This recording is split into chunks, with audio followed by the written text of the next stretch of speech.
Time for the SDH College Showcase, where we get you ready for everything going on here in the southeastern United States when it comes to college soccer, both on the men's and women's sides. We look at D1, we look at D2, we look at D3, we look at the NAIA, and we'll go over that here in just a little bit. We'll start things off in Division I in the Southeastern Conference, and postseason awards have been handed out for all of the activity on a very special season in Tuscaloosa. Alabama's Wes Hart named SEC Coach of the Year. Riley Mattingly Parker, Scholar Athlete of the Year and SEC Forward of the Year. Felicia Knox selected as Midfielder of the Year. Raina Reyes Defender of the Year. Ole Miss's Ashley Orcus picked as SEC Goalkeeper of the Year. Alabama's Gianna Paul selected as SEC Freshman of the Year.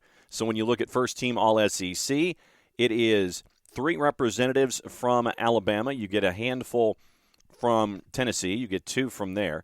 The other forwards, Anna Padojal from Arkansas, Jada Thomas from Tennessee, Catherine Berry, South Carolina, Maylee Hayes, Texas A&M. We mentioned Felicia Knox. Abby Boyan from Georgia's in your midfield, along with Taylor Huff from UT and Reagan Kelly from Vanderbilt. In addition to Reyes, it is Jalissa Harris from South Carolina, Maya Antoine from Vanderbilt, Lindsey Jennings from LSU, and Ashley Orcus is between the sticks.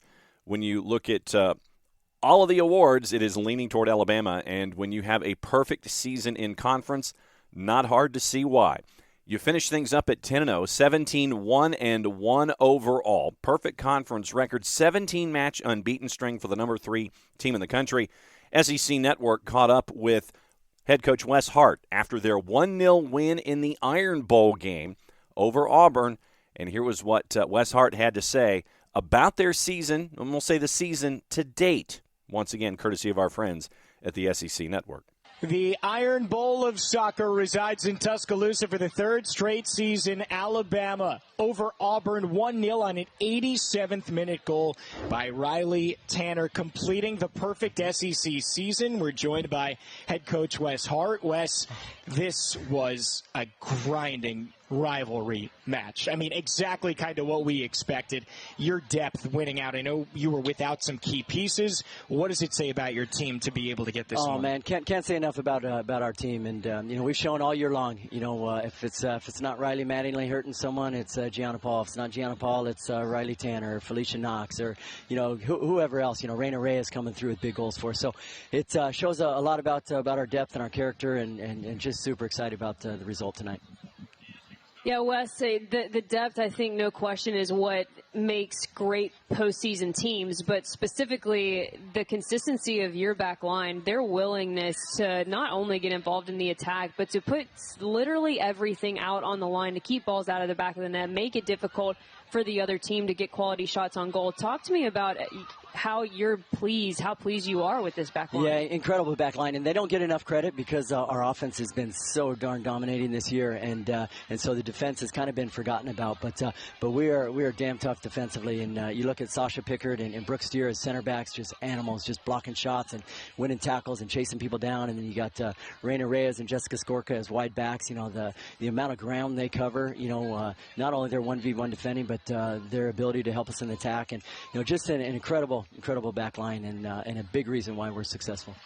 While we're talking about the unsung heroes, you and I have spoke candidly about this particular player, and Macy Clem. I thought she was tremendous once again tonight, both in winning tackles and in just being the glue for your team, that traditional 6.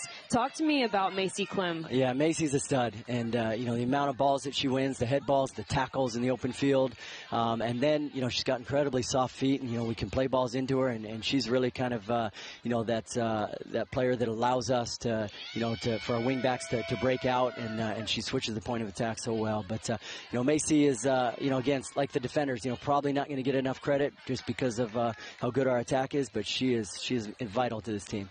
Yeah, and we saw on the goal, too. I mean, it was not pretty. It was a gritty goal by all means. But you talk about with your team, you want to see pressure, you want to see hunt, you want to see work ethic. You talk about it all the time. It seemed like everything came to fruition on that goal, just trying to get one at the end. Like, that's what great teams do. Yeah, absolutely. And I don't know, it looked pretty to me, but I'll have to see it again. they all look pretty to me. But no, you're exactly right. There's no quit in this team. I mean, my goodness, just the grit and the fight and the tenacity of this group. from the beginning of the game to the end was fantastic. And credit to Auburn, they did not make it easy for us. And difficult team. They're a tough team to break down. They're very stingy defensively, and we knew we weren't coming in here. We knew it wasn't going to be a blowout. The Iron Bowl, the rivalry, it never is. And so we came in. We had to earn everything we got, and we certainly did that. Wes, last thing for you. One season is over, one is beginning with the postseason, but the regular season is done, and you guys passed so many tests, so many huge top 25 wins. What has this whole thing, when you look back on it a little bit, I know you'll do more probably in the offseason, but when you look back on it now, what runs through your mind? God, just an incredible amount of pride and just excitement for our players. I mean, they like every team. I mean, they work hard and they grind it hard, and just a lot of people I don't think gave us credit. At the beginning of the season, and we knew all along how good we could be, and like you said, man, we were tested week in and week out, and we passed every single test with flying colors. So just super excited, super proud for them. This senior class really is the group that kind of turned our program and got it going in the right direction and kind of got us over that hump. And so for them to end their careers, with this type of season is something that they'll never forget, and I'll never forget. 10-0 in the SEC. Not many teams will ever be able to say that. Coach, thank you so much for your time, and congratulations. Best of luck in Pensacola. Yeah, I appreciate y'all. Congratulations, Thank you. Wes. Thank you. In the West, Mississippi State finished at 4-4-2, finishing second. Arkansas 6-2-2. Texas A&M at 3-4-3.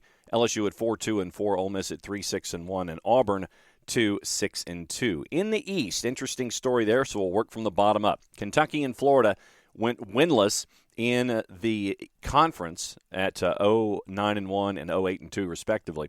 Missouri finished with 2 wins. Georgia and Vandy were both 5-3-2. Tennessee at 7-2-1, but with a win at the end, South Carolina gets the top spot in the SEC East. Shelley Smith, longtime head coach of the number 14 team in the country, was caught up with, once again with our friends at the SEC Network, and beat Missouri 2-0. Here's her thoughts after that win about their season. Welcome back to Stone Stadium in Columbia, South Carolina. The Gamecocks are Eastern Division champions in the SEC as they knock off Missouri tonight, joined by head coach Shelley Smith. And, Coach, congratulations on the big win here in the Eastern Division title. Your thoughts on tonight's game? Thank you. I'm thrilled to get the win at home. I thought our girls did a great job. They stuck with it, and that early goal in the second half was really nice. I thought we had a lot of pressure on Missouri, had some good chances in that first half, and finally found a way to find the back of the net.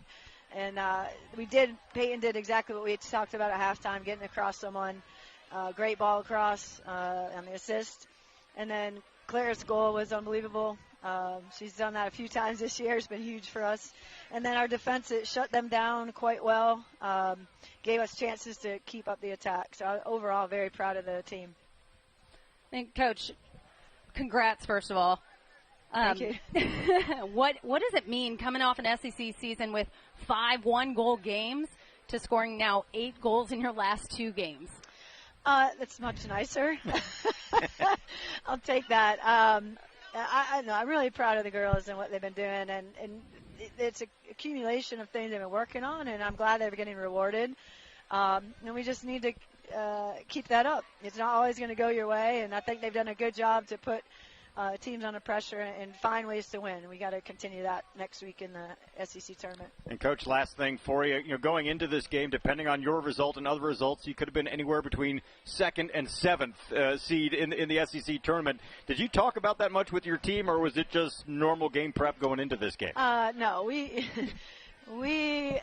knew what was at stake. We're playing for a lot, which is exciting. But we also had to remind everyone that this is the only game that mattered.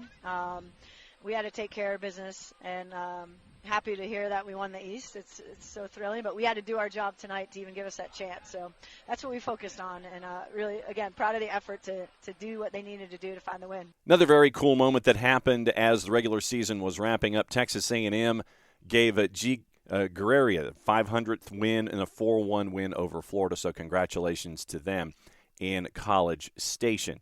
So that leads us to the end of the regular season. On your Sunday, 2 games, Ole Miss at LSU at 2 o'clock and Texas A&M and Mississippi State will start your first round of the SEC Network Tournament. Once again, 2 and 4:30. That is how things are going to lay out for the beginning of the postseason when it comes to the SEC. When you look at UGA drawing a Mississippi State to earn an SEC tournament bye, we'll look at the remainder of the grid for you just to kind of lay things out after the fact.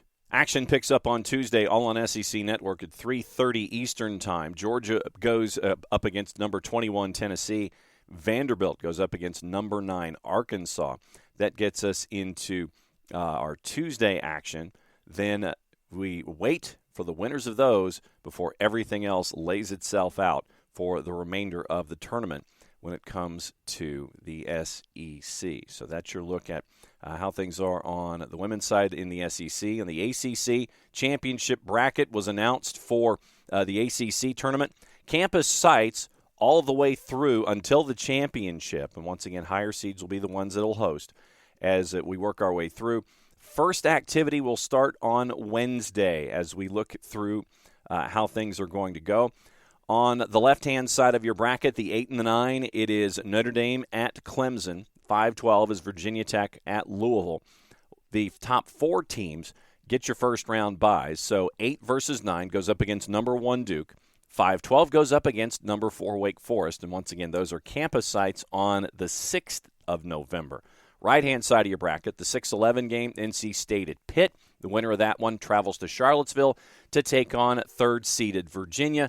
BC North Carolina is your 7-10, and the winner of that one heads to Syracuse for your number 2 matchup. Quarterfinals, once again, November 6th. Semifinals are on November 9. Your championship is at Wake Med Soccer Park on November 13. Unbeaten regular season for Duke. They won the Coastal Division with a record of 11-0-4, 5-0-3 in the ACC. Syracuse got the 2 seed after clinching the Atlantic Championship on Friday with a record of 12-2-3. Virginia got the 3 with a record of 9-4-3, 5-1-2, and the overall. Wake was 5-3. They got the 4. And once again, you get those games. You get those teams get your byes, and they don't have to play until Sunday, November 6th, as they wait for everyone else. So once again, doubleheader ACC Network, 7 versus 10, 6 o'clock on ACC Network in a rematch of the 2021 College Cup semi. It is Notre Dame and Clemson. That's at 8 o'clock. Number 12 seed Virginia, 5 seed Louisville, 6 o'clock on ACC Network Extra. And your 6-11 game is at 7 o'clock on ACC Network Extra. The quarterfinal round is a quadruple header, Sunday, November 6th for your TV viewing. 2 o'clock is your number 4 seed going up against the 5-12. Number 3 seed Virginia gets Pitt or NC State at 4. 2 seed Syracuse hosting North Carolina BC at 6. Top seeded Duke gets either Clemson or Notre Dame at 8. Once again, campus sites Wednesday, November 9, and those are on ACC Network at 5 and 7. Championship match broadcast from Wake Med Soccer Park in Cary, North Carolina on ESPNU Sunday, November 13th at noon. In your latest RPI release, 4 ACC teams among the top 10, 6 in the top 25. Both totals are the most of any conference. 5 ACC teams ranked in the latest USC coaches poll, most of any league. 9 ACC teams ranked at some point this season. Duke is number 3 in the USC poll. Syracuse is 4. Louisville's at 9. Virginia is at 18. Pitt is at 23. So that's your grid for the ACC. So now let's move over to the Southern Conference. Let you know what's going on there. Your standings and how they finish up. It was a UNCG with a 4-0-1 record in conference. Finished their regular season on a 2-game win streak, wrapped up at 11-1-4. East Tennessee State at 3-1-1. Mercer 2-1-2. Wofford 2-2-1. Furman 3-1, and VMI finishes the season losing 7 in a row at 2-13-1. They wrap up their conference play with a record of 0-5. As you look through, once again, UNCG got the regular season title, their 9th regular season title ahead of the SoCon Championships. And the tournament opens with the quarterfinal round Friday, November 4th, semifinal round November 6th, both hosted by top seed UNCG and number 2 seed East Tennessee State. The championship will be played at the highest remaining seed Saturday, November 12th or Sunday, November 13th. For your primer, UNCG, for those of you who haven't had the chance to watch, led on offense by Ismail El Harchi and Steven Hernandez. El Harchi, 8 goals. Hernandez has 5 on the year. Defense, keeper Nicholas Wild, midfielder JC Ngondo, with Wild having a .73 goals against average, and Ngondo finishing with 11 assists and 19 points on the year. The 11th-ranked Spartans, once again at 11-1-4, they'll get the winner of number 4 Wofford, number 5 Furman in the SoCon semifinals Sunday, November 6th in Greensboro, 3 o'clock Eastern Time. East Tennessee State got the 2 seed after ending conference play with a 3-2 loss to Mercer. They went 8-5-3 in the overall, 3-1-1 in the SoCon. They'll get the winner of 3 versus 6, VMI and Mercer, in the semifinals in Johnson City on Sunday, November 6th. Bears went 2-1-2 in league play, got the 3 seed. They got the number 2 spot last year on their way to clinching the 2021 tournament. Wofford got your 4. They'll face off against the number 5 seed Furman in the quarterfinals in Greensboro. Paladins in the regular season 1-3-1 in conference play. VMI gets number 3 Mercer Friday in Johnson City. Last matchup, the Bears won a 2-0 win over the Keydets. VMI finished that regular season with a 2-1 loss to Furman, ending the regular season, once again, as we said, 0-5 in SoCon action. So that'll take you into the SoCon tournament coming up in very short order. Going over things in the Sun Belt, it was Coastal Carolina and Maurice Hauser and Joey Batruni on offense and defense. Got your Player of the Week awards last time out. Hauser, the freshman from Bruggen, Germany, 3 points in their 2-1 win over Old Dominion. Got him on the board early with an assist in the 25th minute. Chipped a shot into goal from just across midfield to double the Chants' lead at 2-0 before the break. Second on the squad, 9 points with 4 goals and an assist this year. Batruni, the sophomore out of San Antonio, Texas, had a shutout at number 2 Kentucky back on Wednesday before getting the win over Old Dominion. The San Antonio native played in both matches, 7 saves, 1 goal, has 3 shutouts on the year, boasts 38 saves, and a goals against average of 1.76. So let's look at the standings and see how things lay out in addition to the schedule. Right now on top, and remember, you're looking at one full division for the actual conference. Kentucky on top with a record of 4-0-3. West Virginia 3-1-4. Marshall 3-1-3. Georgia State at 3-2-2. And in their game, we'll get to women's soccer coming up in just a little bit. A very fun moment with Jason Longshore on the call. ODU at 3-3-1. James Madison at 2-2-3. Coastal Carolina 1-1-5. South Carolina 1-3-3. And Georgia Southern on the year 0-7 in conference on the men's side, finishing with a record of 1-13-1. On the women's side, run through the schedule, and we also have the tournament bracket that has been announced.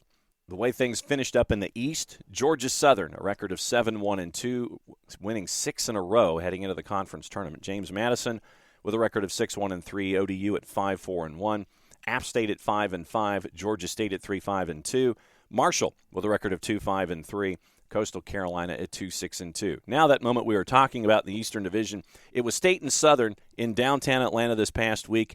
Early on, somebody decided to make an appearance. Here's how it was called, once again, with our friend Jason Longshore on the call, courtesy of our friends at the Sun Belt and ESPN+. This was fun. They're coming. Borgel. McIntyre with the clearance. And we have an pitch invader. Luckily, that's the best kind of pitch invader. Things are back under control.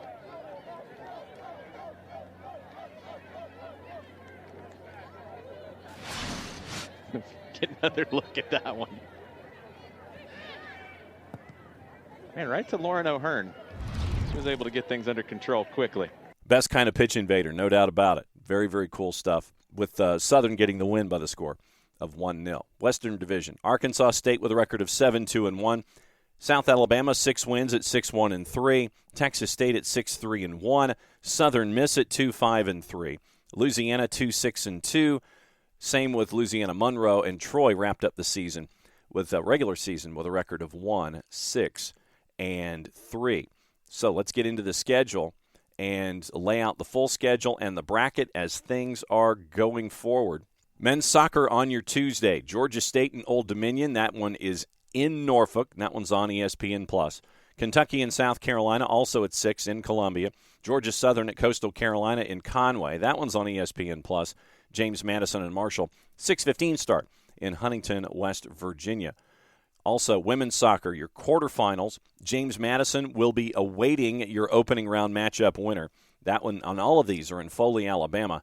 Time to be announced on your Wednesday. ODU is waiting in the quarterfinals as well, as is Louisiana. And those will continue to work their way through. On Friday will be your next round of that. And women's soccer finals will be happening on Sunday, November the 6th. Looking at the bracket in full, women's soccer tournament in full, once again, Foley, Alabama. And the 15 divisional points earned throughout the year. Georgia Southern earns your tournament top seed, finishing the East Division, get their first Sun Belt Conference regular season championship. 15 points earned out through the year. South Alabama finishes at number 2 as they were atop the West. Based on overall conference points, the teams then seeded 3 through 10. So here's your rundown. On Monday, match number 1 is your 7-10 App State and Marshall. That one's at 5 o'clock Eastern. Match number 2, Georgia State and Southern Miss. That one is at 8 o'clock Eastern. Second round on Wednesday. Early start quadruple header in Foley. Your 3-6 Arkansas State Old Dominion, followed by your 2 South Alabama versus the winner of the App State Marshall match, the 7-10. Georgia Southern is your 1. They'll play the winner of Georgia State and Southern Miss at 5 Eastern.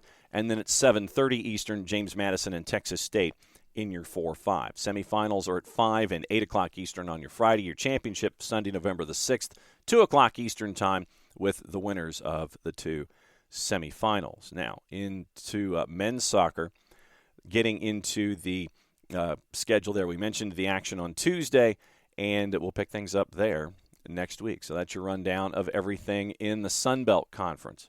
Going into the Peach Belt, getting us into Division number 2, it is conference time for the CSU Lakers. And they have been very, very busy this entire time with tournament semifinals. On your Friday, they are active against the Flagler Saints. The men are, after having worked their way through. Gio Rios scoring twice is as the 3 seed. Georgia Southern knocked off North Georgia by the score of 4-2. A 3-goal first half for Clayton State gets the margin off and running, and then it was an even second half as it was goals by Pacius, Pimenta, and Rios to take the 3-0 lead. Joe McInnes scored for North Georgia just before the half to make it 3-1. Rios scored his 6th of the year in the 55th minute. Alejandro Di Viena got his 1st of the year for North Georgia in the 67th minute, but that was your margin that led you into the semifinals as CSU will go up against Flagler. All of this activity is in St. Augustine, Florida. And you can catch all of the Peach Belt action on the PBC Sports Network. So PBCSportsNetwork.com gives you everything that you need to know on the men's side when it comes to all of the action in the conference tournament. When it comes to the women's side, just to give you an idea as to what has been going on there, season ended at the PBC tournament in Columbus as the 8th seed Clayton State went to go take on the 4th-ranked Columbus State Cougars in the quarterfinals back on Friday afternoon. It was a big win for Columbus State, winning 5-0 over the Clayton State women's team and the 8th seed. So the Cougars were up 2-0 at the half and then finish up 5-0. Clayton State finishes the season at 3-10-2 as your Columbus State team with that win went to 15-1-1. Henry, Sanchez, Troldborg, and Valine each had a shot for Clayton State. Chastain had a career-high 14 saves on the day. So a big day for Trinity Chastain, career-high 14 saves, 41 shots on the match for Columbus State. 3-5-2 in the Peach Belt, and thanks to the seniors at Clayton State for everything that they were able to accomplish in their senior seasons, and we'll catch up with them in the Peach Belt as we go. But once again, reminder, PBC Sports Network can give you all the action that you're looking for when it comes to everything going on when it comes to Division II, and especially in the Peach Belt Conference in and of itself. Division III, with our look at Oglethorpe, the Peatrels exited the SAA tournament after the 2-1 loss to Barry and wrap up the season with a record of 5-6-5, 2-1-4 in conference play. Barry advanced with a record of 8-2-5 at the time and a record of 3-2-2. And it was in Rome when that happened back on Friday night. Ethan Nunez had 5 shots, 3 on target, had the 1 goal for the Peatrels. Tuli Morumba had 3 shots on the night. Hayden Binfield had a shot. Javi Martinez had a shot as well. So very physical match. Oglethorpe outshoots Barry 14-5, 4-3 shots on target. The last time that Oglethorpe lost to Barry was actually back in 2014 in October in a 1-0 road loss. So Oglethorpe's record now against Barry, 10-5-3 in the last 18, finishing the campaign, as we said, 5-6-5, 2-1-4 in the SAA undefeated stretch of 5 games to close the regular season. On the women's side, as we find out how things wrapped up for them, Oglethorpe wrapped up with a record of 4-8-3, 1-4-2 in conference after losing 5-0 to Center. Center was 14-3 with that win, 5-2 in conference, and it was in the quarterfinals of the SAA tournament. It was at Center in Danville, Kentucky. Center's the 3rd seed. They scored in the 4th minute, and it was only the 5th goal Oglethorpe had allowed in the last 5+ matches, but the Colonels would continue to add on from there. Haley Lowell made 10 saves in the loss for her 5th double-digit save game of the year, and the Stormy Peatrels once again finished the season at 4-8-3. As we continue on in Division III, go to saa-sports.com to stay up to date with everything going on in the Southern Athletic Association as postseason tournaments continue and your winners are decided this weekend as they advance into the postseason tournaments as they continue on the national side of things. So that's your Division III rundown. Looking up and wrapping up in the NAIA with activity in with the GGC and the Georgia Gwinnett College. The Georgia Gwinnett Grizzlies. Women's soccer closed their regular season action back on Thursday at Middle Georgia State. We'll have the complete rundown of everything there with MGA and the game in Cochran. After that match, it is the postseason. They get a week and a half off, or basically 2 weeks off. They'll go to the CAC Soccer Championships, and it will be held at the Grizzly Soccer Complex in Lawrenceville on November 11 and 12 before the opening round of the NAIA tournament starts at campus sites on November 17. On the men's side, with what we've seen with them, we caught up with them after the wins at Viterbo, and right now at 11-1-2, with the men's side had a 2-2 draw against Thomas at the Grizzly Soccer Complex in the midweek. Then they ended up with a 3-1 win in Barberville, Kentucky against Union. Next up for them in Pineville, North Carolina, it's a game against Washington Adventist. The Shock will be making their trek to Pineville, and so that'll be in the midweek for GGC as they wrap up their regular season schedule. And once again, on the 11th and 12th in the CAC, that's where you will find them in their postseason tournament at the Grizzly Soccer Complex once again before the men's side of the opening round continues on November 17th as well. So that is your rundown of everything that has been going on when it comes to men's soccer. It is definitely a lightning round as we're getting everything ready for postseason tournaments and such as the regular season's fading out. Postseason tournaments are coming in on the conference side, and we are here to talk about all of it. So for everybody here at SDH, that's your quick rundown of everything going on in college soccer in the Southeast, Division I, Division II, Division III, NAIA on the men's and women's side. So we'll pick it back up again next week. Play it safe, everybody. Enjoy your postseasons in your college soccer showcase. Mucha plata, y'all. Play it safe. We'll see you next time.